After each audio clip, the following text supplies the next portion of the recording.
মিন মালিহি ফিদ দুনিয়া বানাল্লাহু লাহু বাইতান ফিল জান্নাহ। যে ব্যক্তি নিজের পকেটের টাকা খরচ করে দুনিয়াতে মসজিদ বানায়, আল্লাহ তাআলা তার জন্য জান্নাতে ঘর বানায়।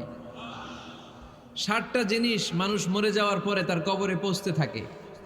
ইন্না মিম্মা ইয়ালহাকুল মুমিন মিন হাসানাতিহি বা'দা মাউতিহি।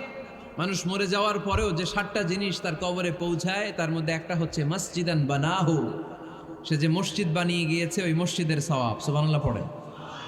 আপনি টাকা দিয়ে মসজিদ বানিয়ে দিলেন, ওই মসজিদে মুসল্লিরা নামাজ পড়ে, রোজাদাররা এসে ওখানে ইফতার খায়, তাহাজ্জুদ আদায়কারীরা তাহাজ্জুদ পড়ে, তাদের সওয়াবের কমতি হবে না, কিন্তু তাদের সওয়াবের একটা পার্সেন্টেজ সওয়াব যে ব্যক্তি মসজিদ বানালো তার আমলনামায় আল্লাহ ঢুকিয়ে দেয়।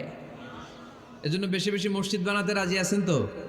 তাহলে মসজিদ আবাদ করার প্রথম মাধ্যম হচ্ছে মসজিদ বানানো। 2 নম্বর মাধ্যম হচ্ছে মসজিদে যেয়ে জামাতে সালাত আদায় করা।